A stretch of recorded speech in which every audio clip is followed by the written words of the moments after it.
saveur divine. Cette bonne nouvelle du royaume sera prêchée dans le monde entier pour servir de témoignage à toutes les nations. Alors viendra la fin.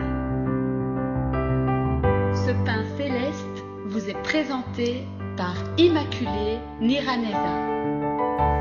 Je vous salue, très chers amis qui écoutent l'émission Saveur Divine.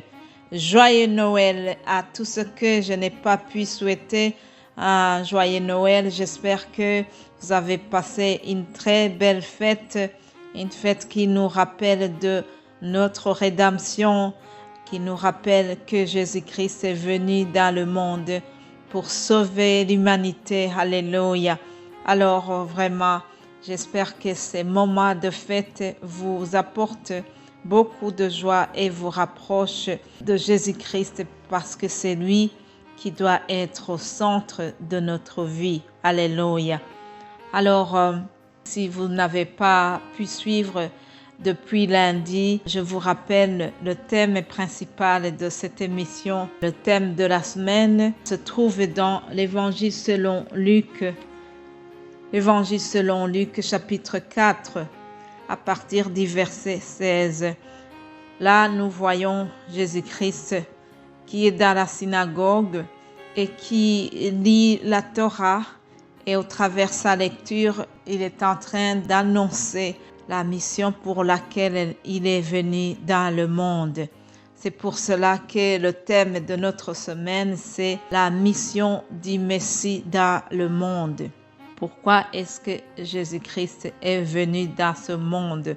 Il y a 5 choses que nous trouvons dans ce passage que je vais vous lire. Jésus nous donne au moins 5 missions qui l'ont fait venir sur terre.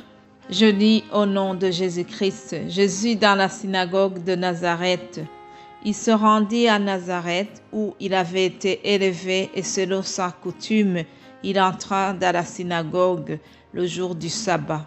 Il se leva pour faire la lecture et on lui remit le livre du prophète Ésaïe. L'ayant déroulé, il trouva l'endroit où il était écrit « L'Esprit du Seigneur est sur moi, parce qu'il m'a oint pour annoncer une bonne nouvelle aux pauvres. Il m'a envoyé pour guérir ceux qui ont le cœur brisé, pour proclamer aux captifs la délivrance et aux aveugles le recouvrement de la vue, pour renvoyer libres les opprimés, pour publier une année de grâce du Seigneur. Alléluia. Voilà au moins 5 choses qui font l'objet de la venue du Messie dans notre monde. Aujourd'hui, je viens pour parler de sa mission à l'égard des pauvres. Jésus-Christ, lorsqu'il était dans ce monde, il a pris soin des pauvres et il nous invite aujourd'hui à prendre soin des pauvres aussi. L'Esprit du Seigneur est sur moi parce qu'il m'a oint pour annoncer une bonne nouvelle aux pauvres. Alléluia. La bonne nouvelle aux pauvres, voilà ce que nous devons faire. La bonne nouvelle aux pauvres, c'est aussi leur témoigner un amour du Christ, un amour en action, un amour qui n'est pas seulement dans les paroles. Si nous annonçons l'Évangile aux pauvres et que cela n'est pas suivi par des actes concrets de générosité, alors cela n'a pas de sens, chers amis.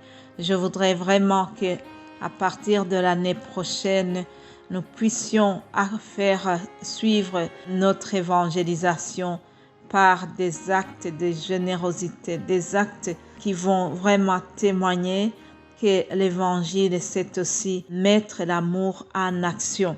Je remercie Dieu pour beaucoup d'associations chrétiennes qui s'occupent des pauvres. Parmi ces associations, il y en a une qui s'appelle le CEL. Le CEL signifie service d'entraide et liaison. C'est un service qui s'occupe vraiment du sous-développement en Afrique.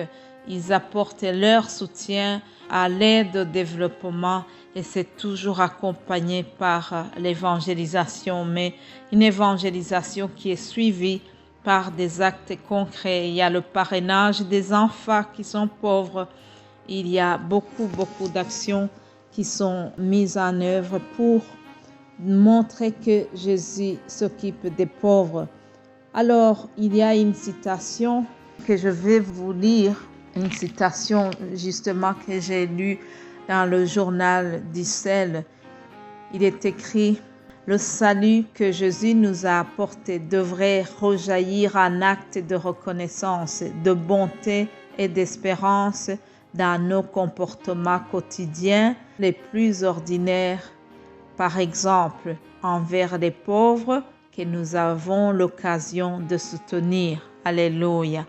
Mais bien-aimés de Dieu, il y a une chose que nous devons vraiment considérer, c'est que l'action en faveur du pauvre, c'est d'abord un devoir d'humanité. C'est parce que tout homme a été créé à l'image de Dieu que celui qui opprime le pauvre, celui qui opprime l'indigent, est en train de déshonorer celui qui l'a fait. Par contre, celui qui a pitié du pauvre, alors celui-là, il est en train de rendre grâce à Dieu. Alléluia. Le Proverbe 14, 31 le dit très bien, parce que vous savez, je ne vais pas vous donner des paroles en l'air, c'est toujours une parole qui est inspirée de la Bible. Alors, lisons le Proverbe 14, 31 pour voir ce que dit la parole sur la pauvreté. Il est écrit: opprimer le pauvre, c'est outrager celui qui l'a fait. Mais avoir pitié de l'indigent, c'est l'honorer. Avoir pitié de l'indigent, c'est honorer Dieu. Et puis, dans le même Proverbe 14, verset 21, il est écrit: celui qui méprise son prochain commet un péché. Mais heureux celui qui a pitié des misérables. Alléluia. Heureux celui qui prend soin des pauvres. Heureux celui qui prend soin des orphelins. Heureux celui qui donne à manger aux sans-abri. Alléluia. Chers amis, prenons soin des pauvres. C'est le titre de mon message aujourd'hui.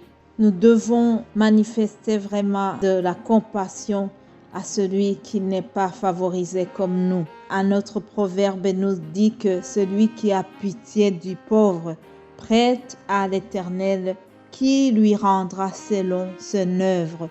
C'est-à-dire, lorsque tu donnes 10 euros à un pauvre, sache que l'Éternel te rendra tes 10 euros et qu'il pourra même te multiplier cela. Tu as prêté à Dieu lorsque tu donnes à un pauvre. Alors, sois heureux parce qu'avec Dieu, tu auras des intérêts. Tu auras même les intérêts de retard. Ah oui, je dis ce que je sais, chers amis. J'ai expérimenté cela. À chaque fois que j'ai ouvert mon porte-monnaie pour aider un pauvre, j'ai vu vraiment la récompense.